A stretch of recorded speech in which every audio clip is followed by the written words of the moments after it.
Well, hey there, idiots. Welcome back to Observe. In today's video, I'm going to be analyzing one of the most requested interviews in the history of Observe, the recent one between Oprah, Harry, and Meghan. Now, this was a long interview and it had a lot to unpack, so I'm breaking it up into 3 separate videos because I don't believe that cutting corners is good in this line of work, and also I want to maintain just a small shred of sanity as I try to edit this very long series. But before we dive into the actual content itself, I want to be able to give a quick shout out to today's sponsor, which is Honey. Now, I do most of my shopping online, and this is where Honey comes in. I've been using Honey for years now, and I fully supported it before this video, and I will continue to support it afterwards. It's a free browser extension that scours the internet for coupon codes and automatically applies them to your orders when you're ready to check out.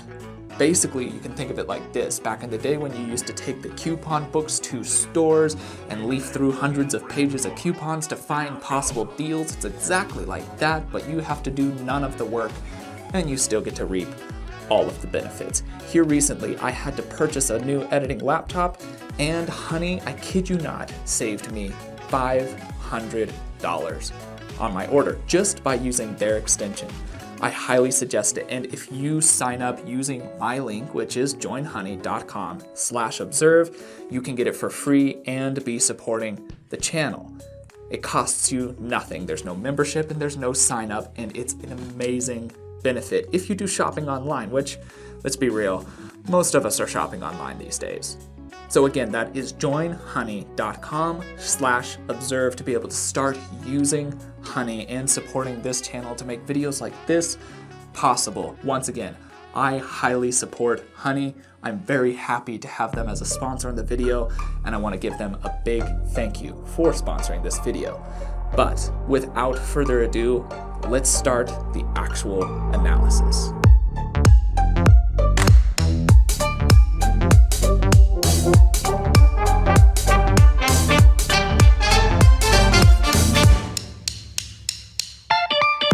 Now, the internet has been buzzing here recently with words centered around the interview between Oprah, Meghan, and Harry, and many people have approached me wanting to direct my attention towards the interview as well. Now, I watched it when it came out, and I have been working hard on creating this video for you since that point. There are a few things that I want to be able to establish before we start the actual analysis. First, both Meghan and Harry have received extensive training to how to present non-verbally.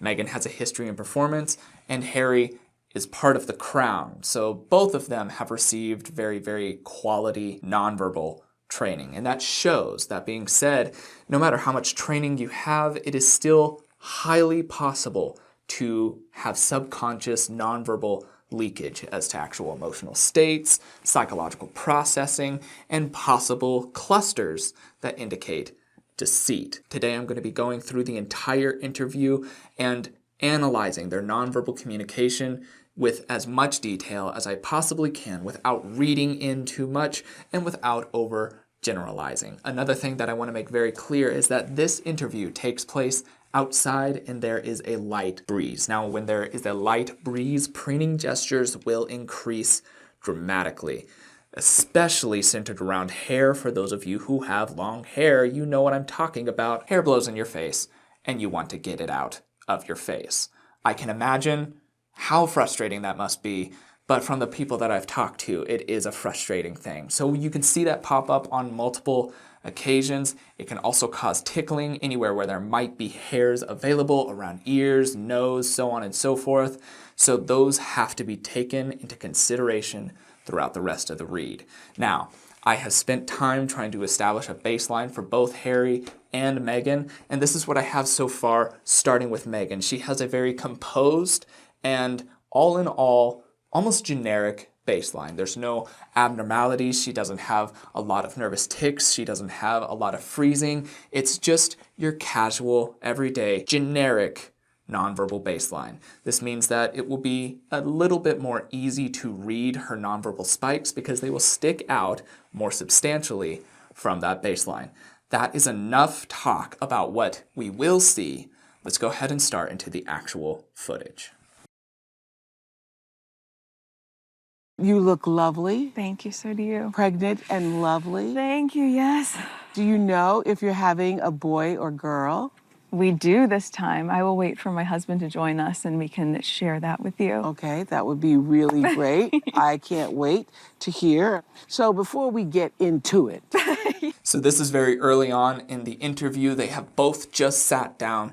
And something that you need to keep in mind is that when you sit down into anywhere, especially outside in a high-pressure interview, you're going to fidget a fair bit early on. So this preening gesture that she does here where she adjusts her collar, I'm not reading into that. It's likely just her getting settled in and ready for this interview.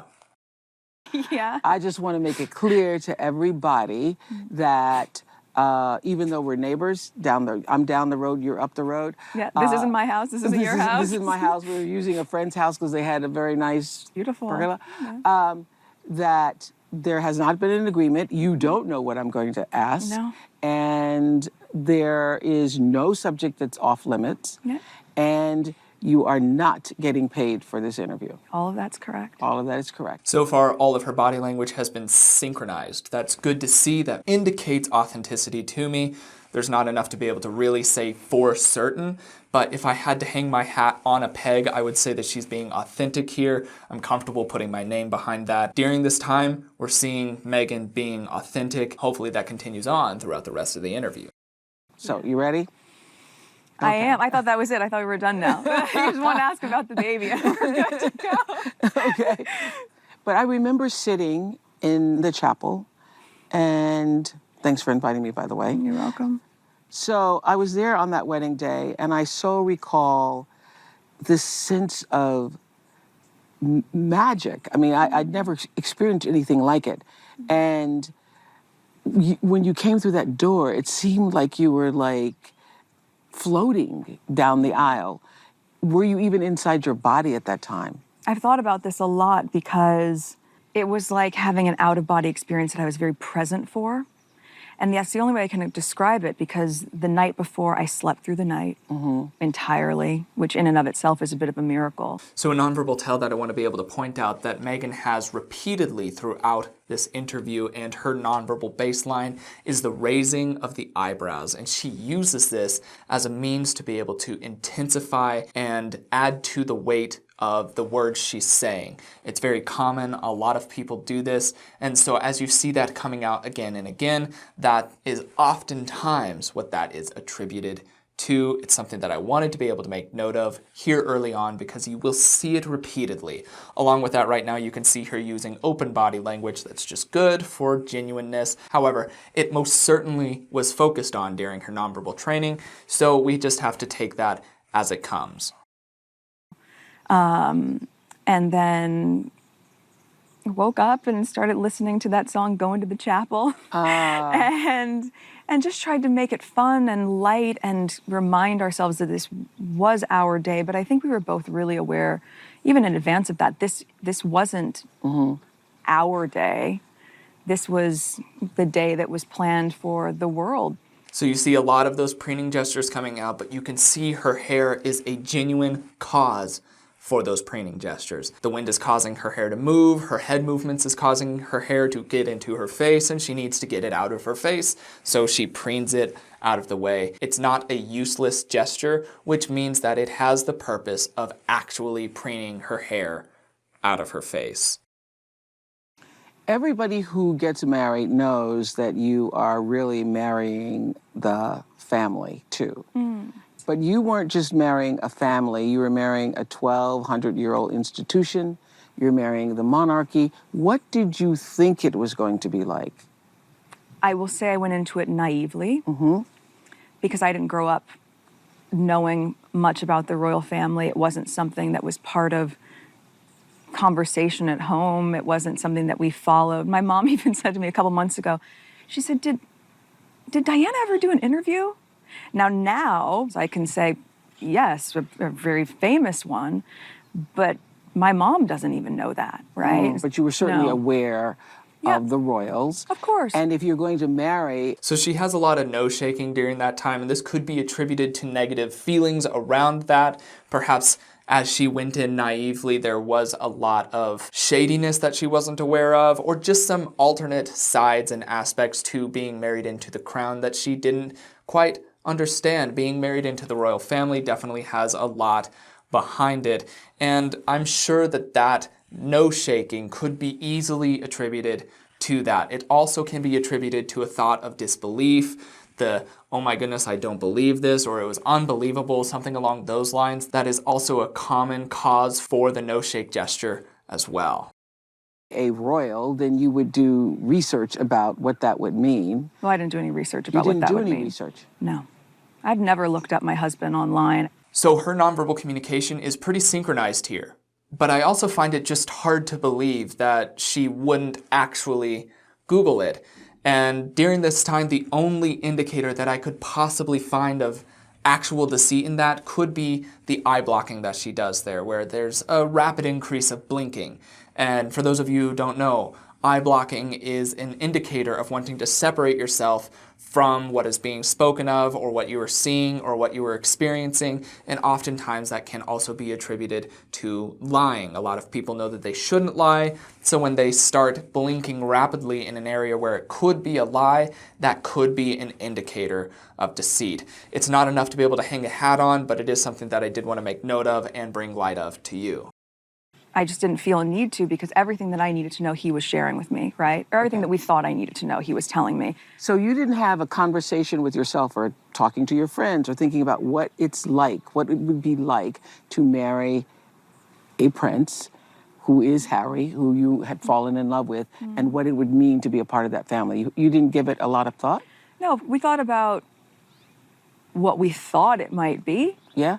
Which is? So when she says no, she has a pitch increase.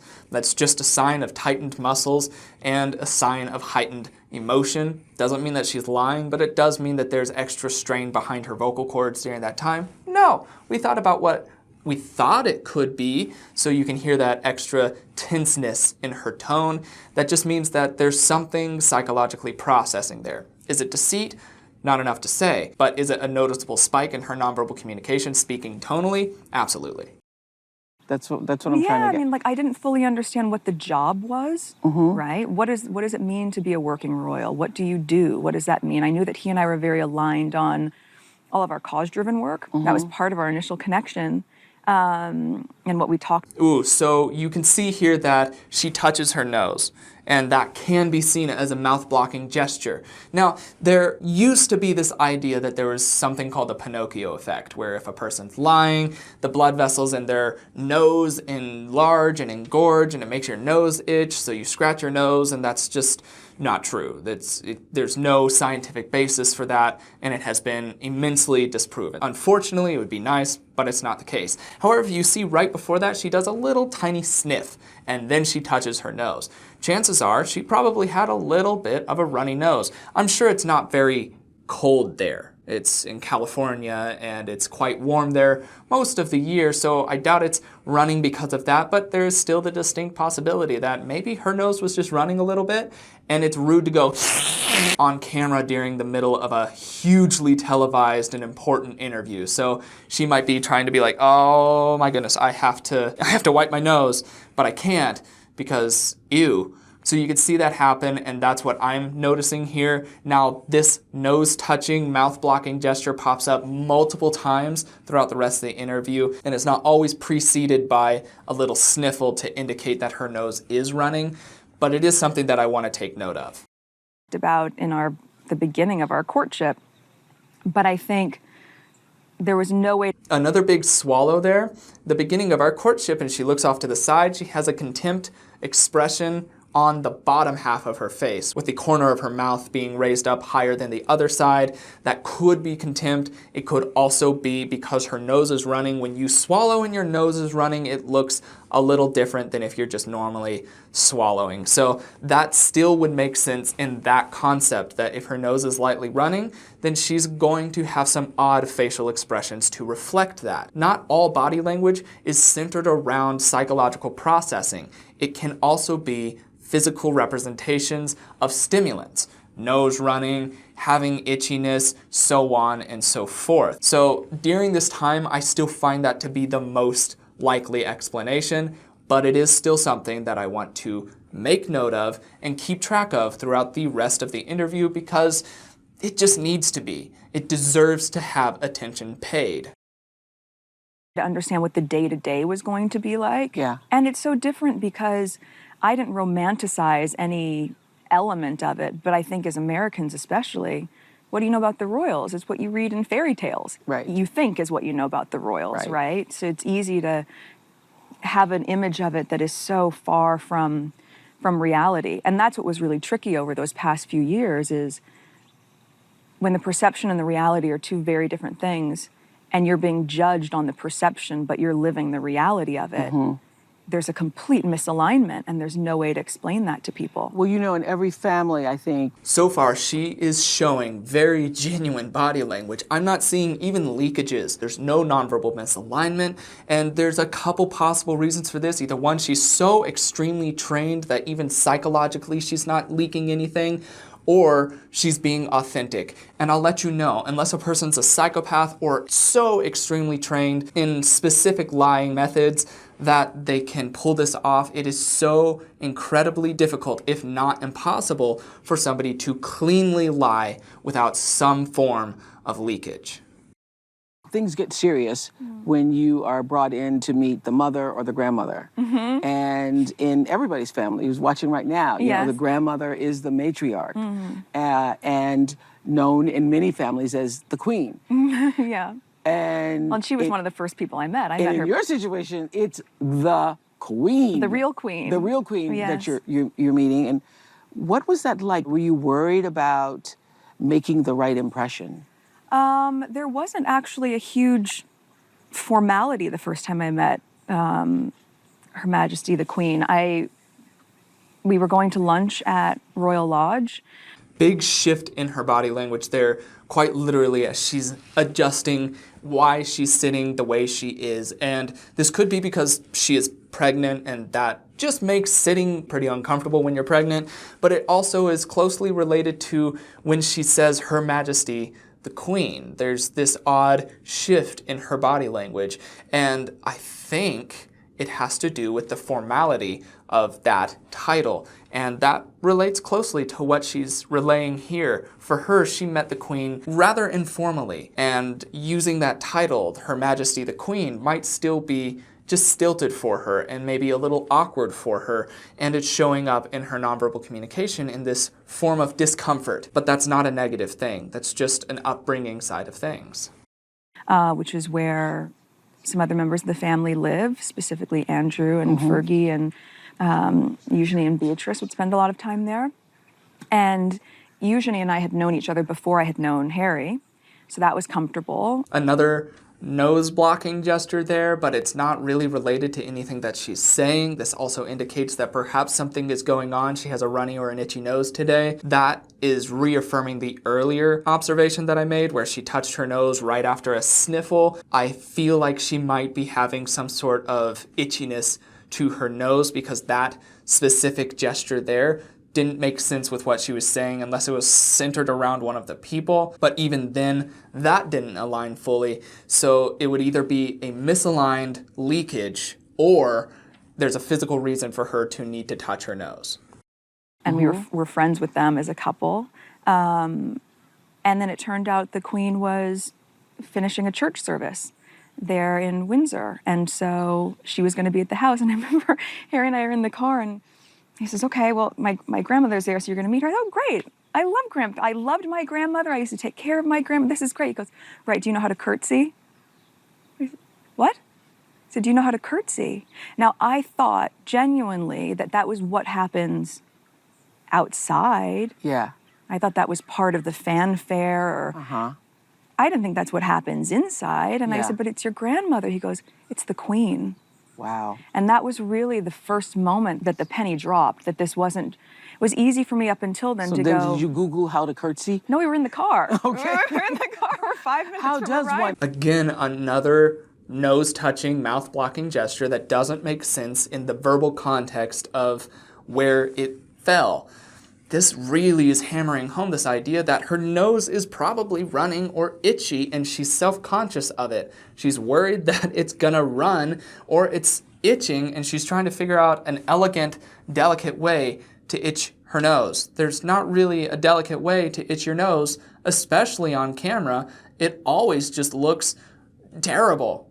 So she's trying to do this gentle little like, gotta try to itch it, but she can't because, once again, cameras are rolling. This is a big interview. It's very important, and she's saying things that people need to pay attention to and that she knows people are going to pay attention to.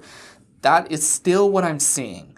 I'm still seeing that as a far more likely reason than trying to reach for straws here and attach it to some emotion maybe centered around something that was said or that she's thinking around that. That doesn't make as much sense to me as an actual physical reason. Plus, keep in mind, they're outside, the wind is blowing, and when the wind is blowing, even if it's a gentle breeze, if you have the slightest of nose hairs or anything that can catch that gentle breeze, it will itch. Keep that in mind.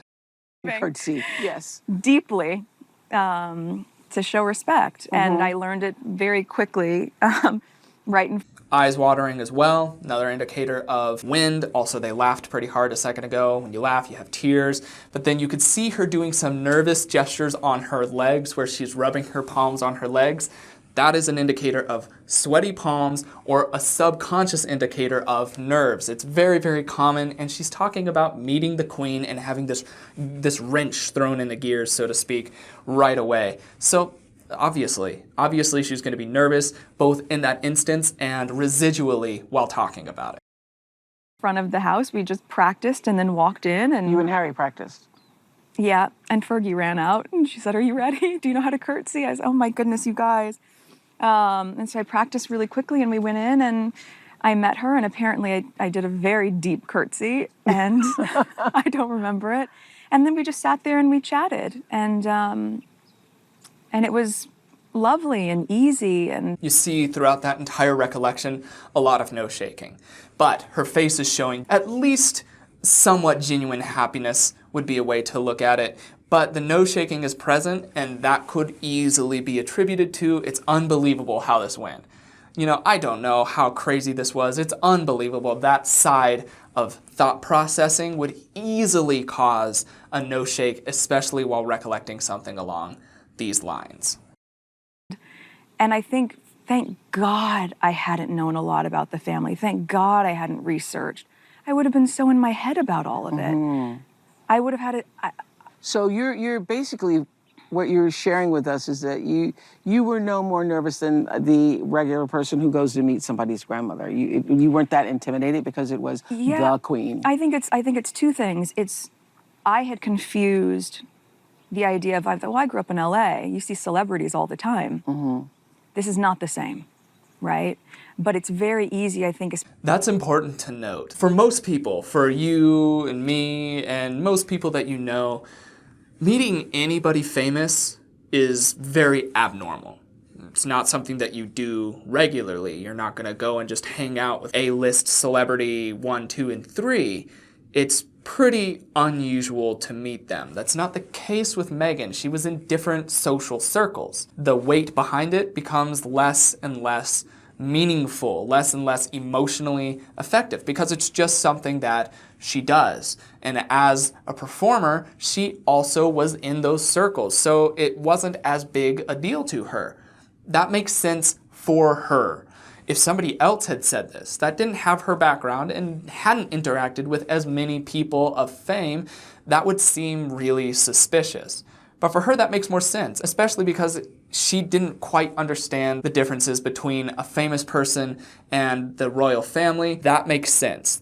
It's just something that I wanted to make note of because it is important to understand where she came from, who she grew up with, and what social circles she regularly interacted with that led her to this point. Especially as an American, to go, oh, these are famous people. It's like, no, this is a completely different ball game. You know, the wedding was the most perfect picture, you know, anybody's ever seen.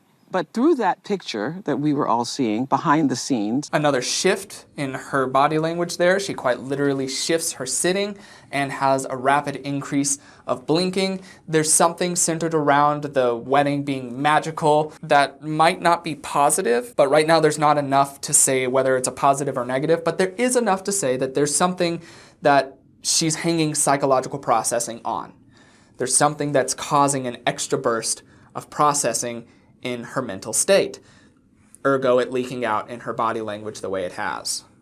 obviously, there was a lot of drama going on. And soon after your marriage, Mention of the drama, increase of blinking very rapidly. That is understandable. Drama centered around weddings is not unheard of, and it's frustrating for everyone, regardless of who it is. So that is understandable. So that also means earlier that when she has that big burst of blinking in there, that could also be maybe related to a negative emotion.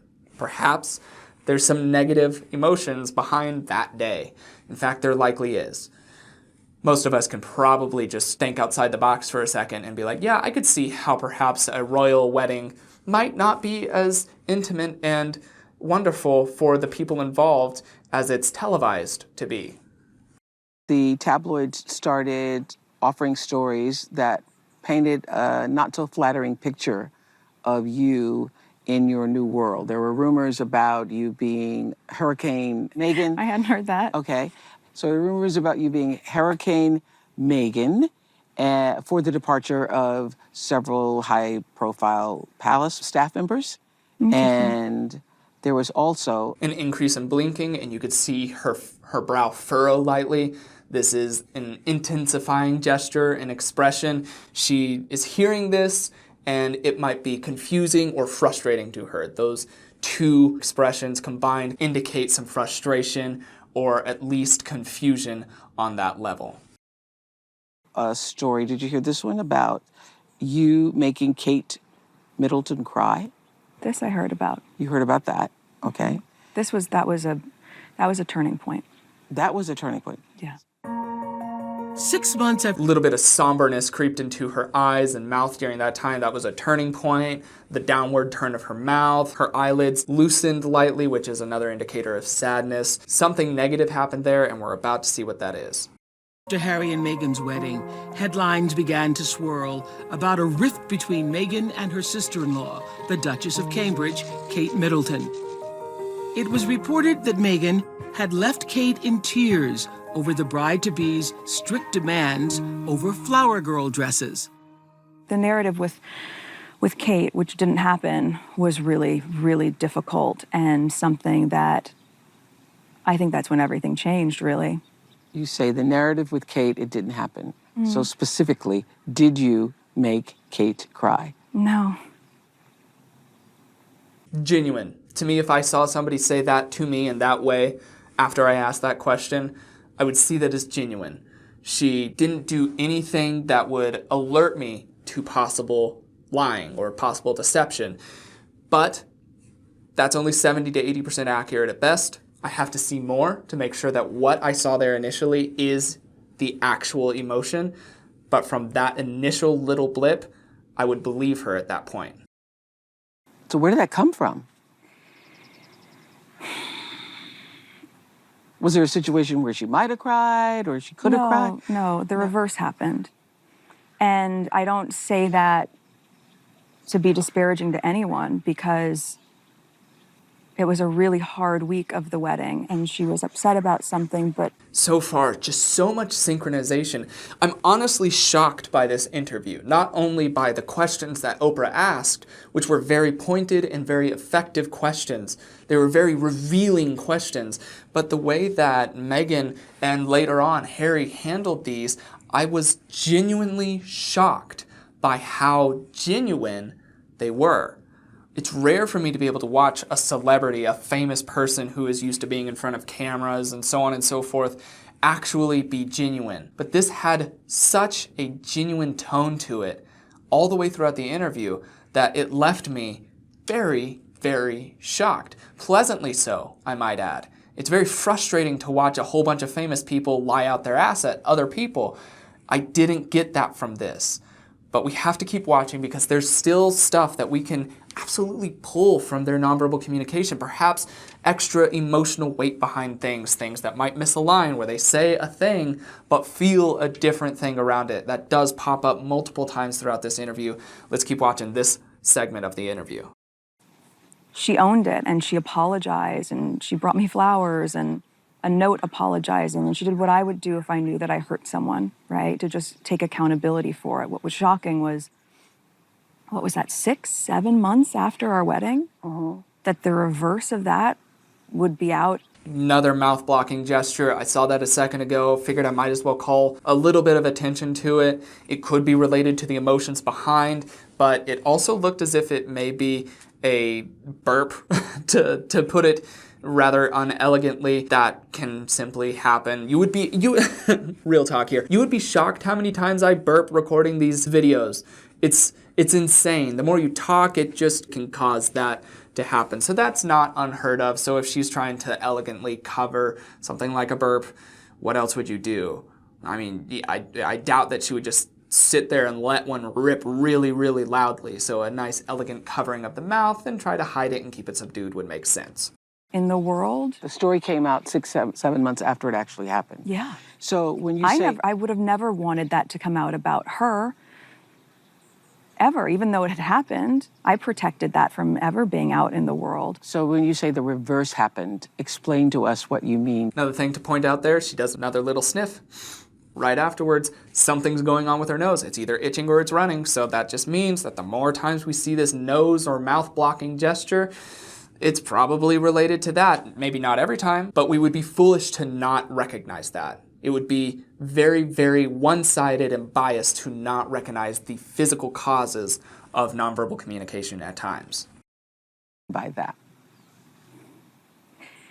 A few days before the wedding, she was upset about something pertaining to, yes, the issue was correct, about flower girl dresses, and it made me cry, and it really hurt my feelings. And I thought, in the context of everything else that was going on in those days leading to the wedding, that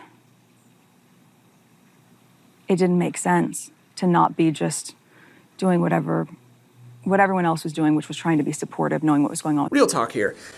For those of you who have been married, you've gone through the wedding process, especially for the girls' side of things, because everybody has this stigma that the girls are supposed to plan everything, but it's stressful. It's stressful for everyone on a normal, everyday, average basis. Me and my wife's wedding was so stressful. There were tears shed, there were arguments had amongst everybody. It's just stressful. You want the day to be perfect. You feel this obligation to make the day wonderful, not only for yourselves, but also to the people attending. You don't want it to be a catastrophe. So there's just this massive amount of stress generally.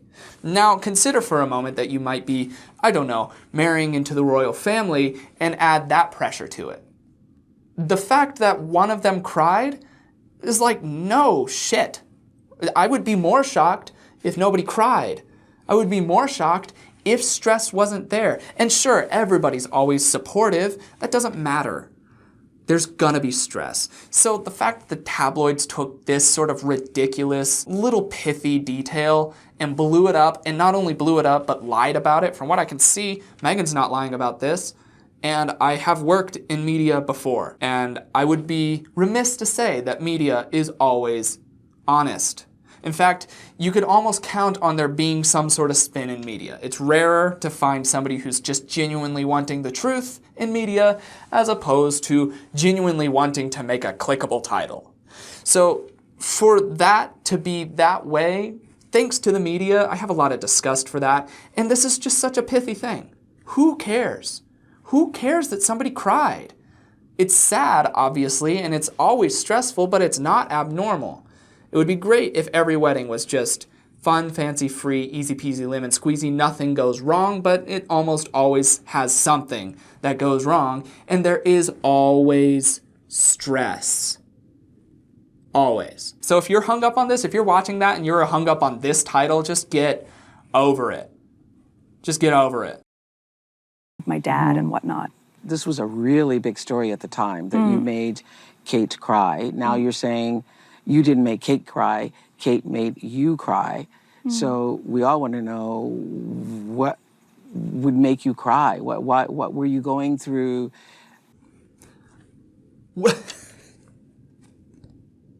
At my wife and I's wedding, we had to clear a path. And clearing a path for people to walk through a wooded area is not a big deal. But believe it or not, when you have 70 billion things to do, just even having to clear a path, it made my wife and I get in a tussle. And both of us ended up crying at it. Guess what? Nobody cares. Nobody cares. Nobody cared then. We didn't even really care then. We were so stressed that that's what we ended up resorting to. It just happens. So who cares? Who cares why somebody cried or who cried or what made what cry? It's just gonna happen. And sure, I'm sure people are supportive, blah, blah, blah, blah, blah, blah. It's not that big a deal. The only reason it's a big deal is because it's the royal family. And believe it or not, that happens again and again and again. Things that shouldn't be a big deal become a big deal because it's the royal family. You were going through all of the anxiety that brides go through putting their wedding together, and going through all of the issues with your father. Was he coming? Was he not coming? And there was a confrontation over the dresses. It wasn't a confrontation, and I actually think I don't think it's fair to her to get into the details of that because she apologized. Okay. And I've forgiven her, right? What was hard to get over was being blamed for something that not only I didn't do, but that happened to me, and the people who were part of our wedding going to our comms team and saying, I know this didn't happen. I don't have to tell them what actually happened, but I can at least go on the record and say, she didn't make her cry, and they were all told to say. So all the time the story's out there, you had made Kate cry. You knew all along, and people around you knew that that wasn't true. Everyone in the institution knew it wasn't true. So why didn't somebody just say that? It's a good question. That is a good question. And something that I want to also paint a picture of is it would be awfully naive of a person to assume that something as long-standing as the institution is innocent, to say the least. People of power are rarely innocent. They just rarely are. And so for the institution to be as long-standing as it is without any flaws, come on now. Come on now. So for this to happen, it would be better for the institution to have Meghan be the bad person here and nobody else be the bad person than vice versa.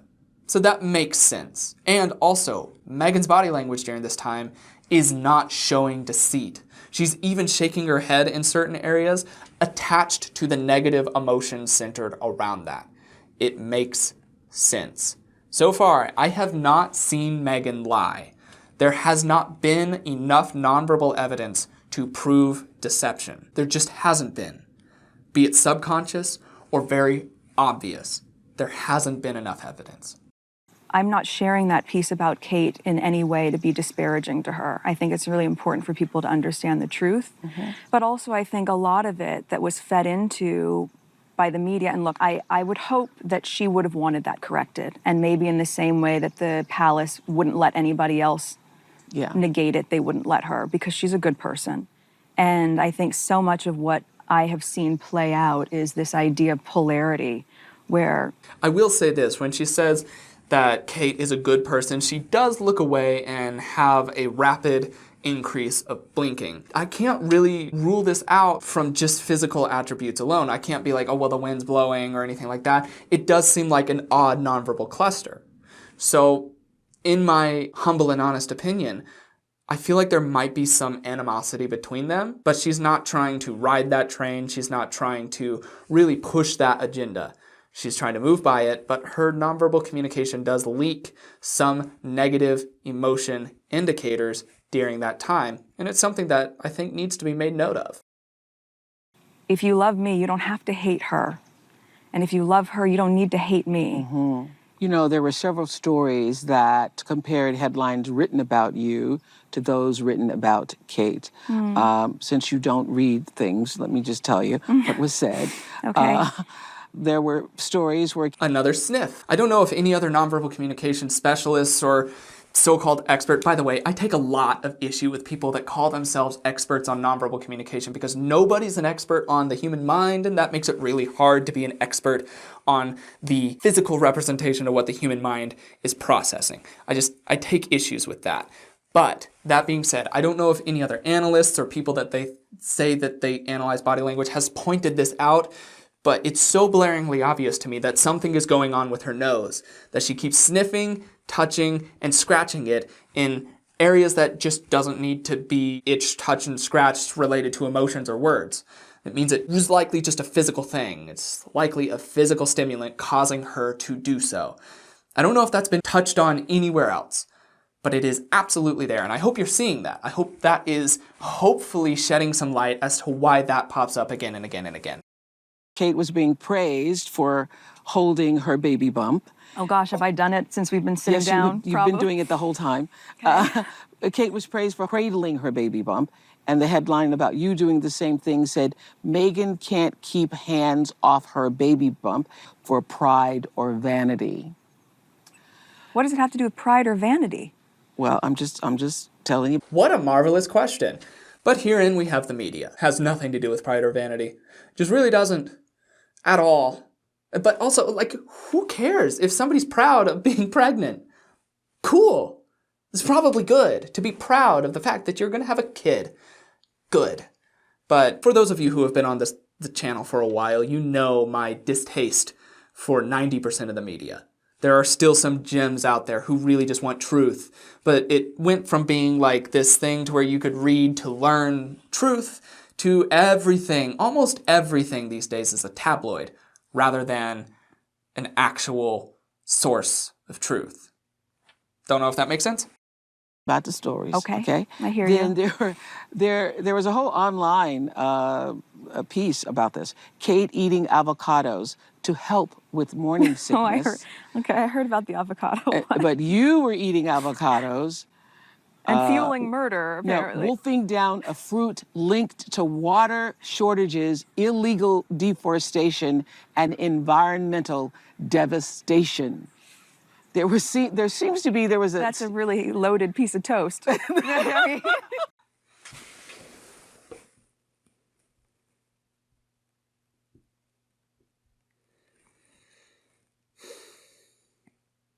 Have I mentioned that I hate the media? Have I? I don't know.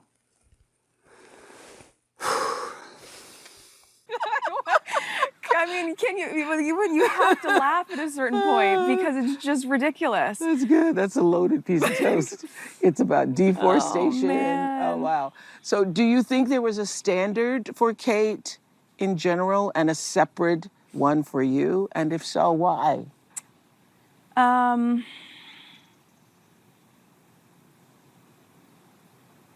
I don't know why. I can see now what layers were at play there. And again, they really seem to want a narrative of a hero and a villain. So she has multiple lip compressions in there. Now, there's a few things that lip compressions can mean, but in this case, it makes the most sense that she's biting back words. So she has words that she wants to say here, 100%. The lip compressions will show that. But she's not going to say them, perhaps to be polite, perhaps to be proper, perhaps to save face, perhaps not to start feuds. But yes, there were different standards, and yes, she knows that and wants to say that, but she starts answering without actually saying, yeah, there were. There were different standards. She just says, I don't know why, implying that yes, indeed, there were. And this is just showing that Meghan still can leak nonverbal tells that are very telling, despite all of her training and despite the coaching that she has no doubt received, even for this very interview. Yeah. You came in as an American, you came in as an actress, you came in as a divorcee, you came in as an independent woman, you came in as the first mixed race person to marry into the family, and yours was a different story. And did that concern you in being able to fit in? Did you think about that at all? Well, I thought about it because they made me think about it, right? But I think at the same time now, upon reflection, thank God all of those things were true. Thank God I had that life experience. Thank God I had known the value of working. My first job was when I was 13 at a frozen yogurt shop called Humphrey Yogurt. I've always worked. I don't think she had a lot of affection for that first job. And even while she's referring to it, she's not really referring to it in a beautiful light. She's like, I'm glad I worked basically a crappy job first. But you could see just a slight movement in the corner of her nose indicating disgust in relation to the job. It's still just a nonverbal leakage. Perhaps we'll see it pop up again. Now we've seen it once, we might see it again. Valued independence. I've always been outspoken, especially about women's rights. I mean, that's the sad irony of the last 4 years, is I've advocated for so long for women to use their voice. And then I was silent. Were you silent or were you silenced? The latter. So how does that work? Were you... That seems genuine to me. The latter. She has a resignation blink there. That happens. It's not an eye blocking. It's a specific blink that people have when they've resigned themselves to something. The latter. You can use it. You can use it often. In fact, pay attention to when you mentally resign yourself to something. Pay attention to when you do that and see if you have that blink. I know I do, and I know many, many people that have the same one. It's the indeed. Big blink, kind of exasperated sigh, a nod. It's all genuine, and it's all centered around this resignation mindset and mental tone. Told by the comms people or the, I don't know, the institution, were you told to keep silent? How were you told to handle tabloids or gossip? Were you told to say nothing? Everyone in my world was given very clear directive from the moment the world knew Harry and I were dating to always say no comment. So that's my friends, my mom and dad. And we did. I did anything they told me to do. Of course I did, because it was also... A little bit of disgust slept into her lower half of her face there with the, we did. The corners of her mouth raised just a bit right around the nose in there. That's an indicator of disgust, and this is likely attributed to her own naivety in that. But we did. Gross. Why did we do that? That was naive of us. How silly would be the tone behind that. That makes sense. If you've been taken advantage of and you talk about something that you did during the time of being taken advantage of, chances are you probably have some lingering disgust feelings towards yourself during that time. Very common. Very, very common. I'm sure many of you can relate to that. Through the lens of, and we'll protect you. So even as things started to roll out in the media that I didn't see, but my friends would call me and say, Meg, this is really bad. Because I didn't see it, I'd go, don't worry, I'm being protected. I believed that. And I think that was really hard to reconcile, because it was only once we were married and everything started to really worsen that I came to understand that not only was I not being protected, but that they were willing to lie to protect other members of the family, but they weren't willing to tell the truth to protect. You can see a lot of sadness and anger in her eyes. This is largely centered around the tenseness and positioning of her eyelids. For those of you who don't know, you can tell that she's sad and angry, but you might not be able to tell why you can tell. That is due to the positioning and tenseness of her eyelids. And then along with that, there is no upward turning of the corners of her mouth. And this is all indicating this feeling of anger or sadness or remorse or something centered around that specific group of emotions. That makes sense. Her face is reflecting it on micro levels. And that means that later on when it pops up again, if it does, then we know what that means again. That's important. It's always important to make note of everything you see non-verbally to hopefully add context to more that you see later on. Me and my husband. So are you saying you did not feel supported by the powers that be that the firm, the monarchy, all of them? Before she answers this, I don't remember what her answer was, but based off of what she just flashed with the slight disgust, the lip compression, that is a clear and obvious no to me. I really don't remember what she answers here. I don't remember if she tries to save face, but regardless, her answer in her mind, in her emotions, is no. She did not feel supported by them. It's hard for people to distinguish the two because it's a family business, right? So there's the family, and then there's the people that are running the institution. Those are two separate things, and it's important to be able to compartmentalize that because the Queen, for example, has always been wonderful to me. I mean, That seems genuine. Has always been unbelievable, wonderful to me. Synchronized throughout. It makes sense with the emotive state that she's talking about.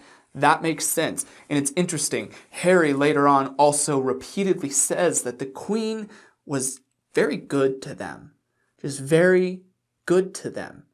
He says that intentionally and specifically a lot. And he doesn't seem to be doing it with any forced expressions, forced emotions, or discomfort while saying so. It's natural. It's genuine when he's saying it. So when she's saying that here, that's probably true, which means that perhaps the other side is the no. had one of our first joint engagement together. She asked me to join her. And Is this on the train? Yeah, on the train. And we had breakfast together that morning, and she'd given me a beautiful gift, and I just really loved being in her company. And I remember we were in the car. Can you share what the gift was? Or? Yes, she gave me some beautiful pearl earrings and a matching necklace. And we were in the car going between engagements, and she has a blanket that sits across her knees for warmth, and it was chilly. And she was like, "Meghan, come on," and put it over my knees as well. Oh, right? nice. Like just moments of, and it made me. Genuine story. From what I can see, her body language is synchronized. I don't know much about this story at all. In fact, the only thing that I know is what she's saying here, but from what her body language is showing, not only is she using illustrators in the appropriate times in the appropriate areas, but her body language with her head movements and her facial expressions is synchronized as well. This seems to be a pretty happy and genuine recollection of her relationship with the Queen. It does seem to be a good relationship. And that's interesting, because if she had a good relationship with the Queen, but not a good relationship with the rest of everything, that means that there's more complexity there. Think of my grandmother, where she's always been warm and inviting and really welcoming. So, okay, so she made you feel welcome. Yes. Did you feel welcomed by everyone? It seemed like you and Kate at the Wimbledon game where you were going to watch a friend play tennis. Was it what it looked like? I don't know what that joke was about. For those of you who know more about this than me, you can fill me in the comments what that little joke about a friend was. I have no idea what they're talking about on that front, but apparently there's an inside joke there. Two sister-in-laws out there in the world, getting to know each other. Was she helping you, embracing you into the family, helping you adjust? I think everyone welcomed me. And Everyone welcomed me. Then she looks off to the side and has a rapid increase of blinking, which we know can be attributed to negative feelings from her past tells in that area earlier on in this interview. So there's baggage behind that. Everybody seemed to have welcomed her, but there's something more, and there's something more that's not good. And maybe she unpacks that. I don't know if she does, but her body language sure did. And that's interesting, and that seems very telling that perhaps on face level, people can be very welcoming, but there can be a lot of baggage behind that side of things as well. And yeah, and when you say, was it what it looked like, my understanding and my experience of the past 4 years is it's nothing like what it looks like. It's nothing like what it looks like. And I remember so often people within the firm would say. So this part This is an odd time for her hand to go to her mouth. It doesn't seem to line up with the physical reason for it. There's no sniffling. She hasn't sniffled in a while, actually. And she hasn't touched her nose in a while either. So with that long of a period of time, that can indicate that perhaps the physical reason for that has taken a chill, so to speak. Maybe her nose isn't running anymore, or it's not itching anymore. But now she goes and she does a distinct mouth-touching gesture. It's not really centered around the nose, it's centered around the mouth. And this could be an actual mouth-touching gesture, which indicates I'm saying something which I just know I shouldn't have said, or I should not say, or I would not have been allowed to say before. Something around that is seemingly present. That's something that I just want to make note of, is that this specific instance now is breaking pattern from earlier. That's important to note, that this one is different. Well, you can't do this because it'll look like that. You can't, so even, can I go and have lunch with my friends? No, you're oversaturated, you're everywhere. It would be best for you to not go out to lunch with your friends. I go, well, I haven't left the house in months. I mean, there was a day that one of the members of the family, she came over and she said, why don't you just lay low for a little while? Because she started doing a little self-soothing gestures down here with her hands. This is very common, especially in nervous areas, but she hasn't been doing that often throughout the rest of the interview, but she's doing it here. And that means that whatever she's talking about here is important not only to her, but there's some weight behind it. There's some actual mental, psychological weight behind it that's causing her to need to do a self-soothing gesture subconsciously. So this is important to her. I'm sure that's pretty close to how she feels. you are everywhere right now. And I said, I've left the house twice in 4 months. I'm everywhere, but I am nowhere. And from that standpoint, I continued to say to people, I know there's an obsession with how things look, but has anyone talked about how it feels? Because right now, I could not feel lonelier. You were feeling lonely even though you're Prince, you're in love, you're with him? I'm not lonely. I wasn't lonely with him. Yeah. There are moments that he had to work or he had to go away. There's moments in the middle of the night. And so there was very little that I was allowed to do. Let's talk about that mentally real quick and try to relate to how Meghan might be feeling there. In times of stress, regardless of how close you are to the ones around you that you love, it is very easy to feel alone. Largely because people, relationships, they don't fix everything. Just because you have a great relationship doesn't mean that that person or people can fix how you feel. That doesn't mean that you have a bad relationship. It just doesn't. It means that every single relationship that you have has limits.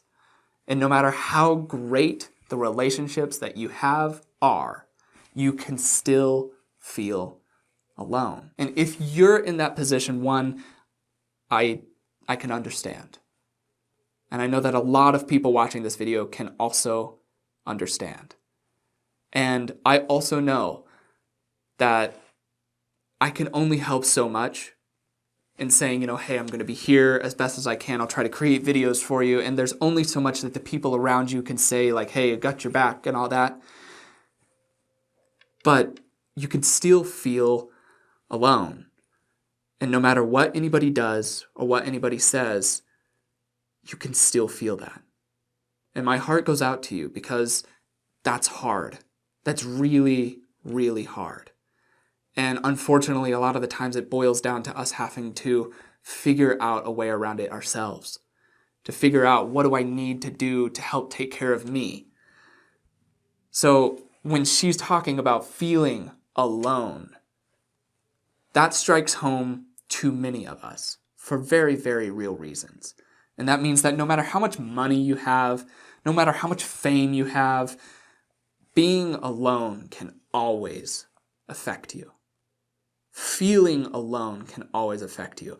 And for those of you who are out there being like, oh, they're millionaires, they're super wealthy, I don't care, get over yourself. If you're so shallow that you think money will solve all your issues, I was homeless for a while. Like, I get the lack of money. I fully get that. And money can solve a lot of issues.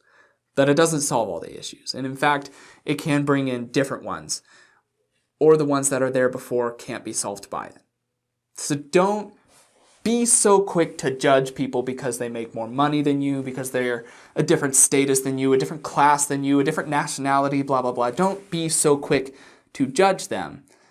Because remember that at the core of every single person alive, we still can feel alone regardless.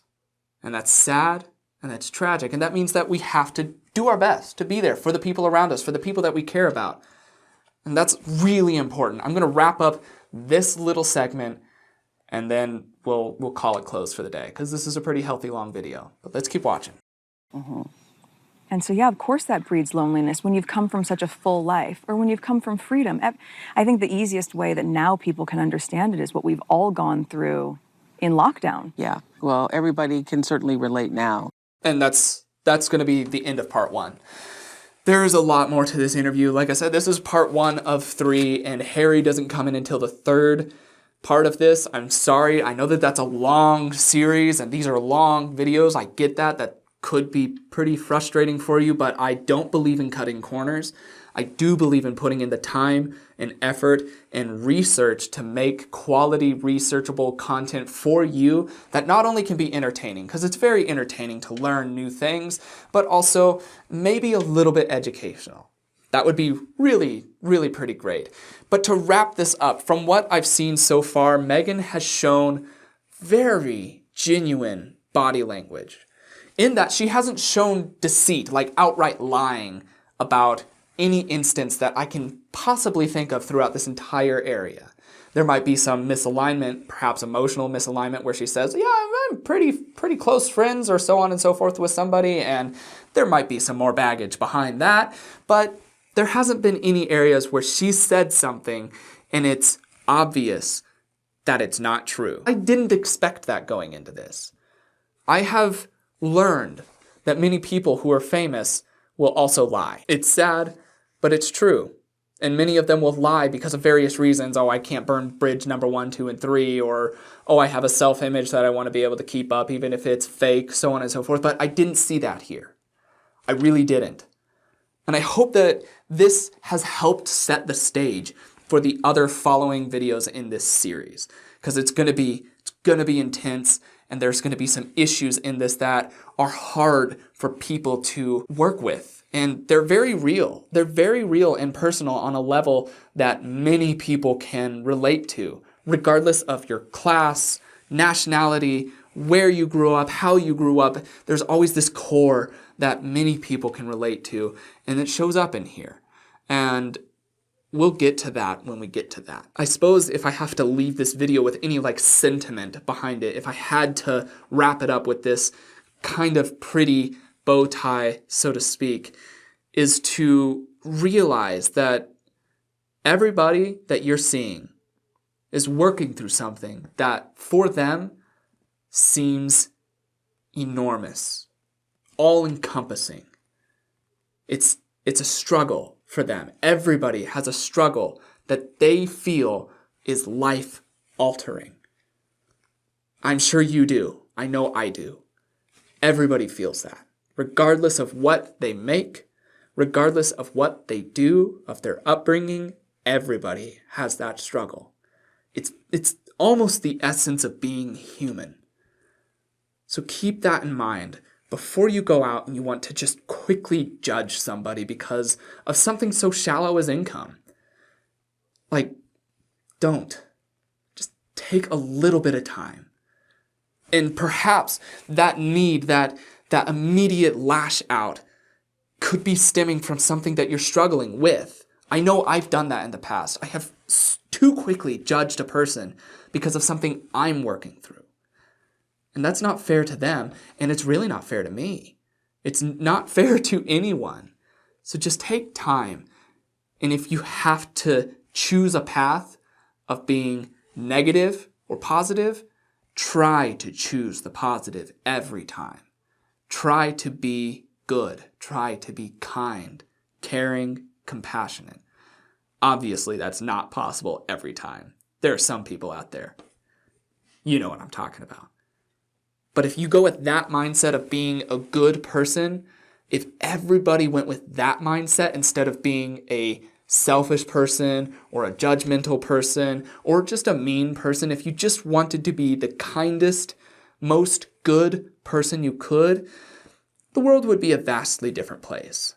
But there's a lot of hurting people, and it's really, really hard to be kind when you're already hurting, and the people around you are hurting, and they're having trouble being kind too. I know that's really hard. It's something that I have to struggle with as well.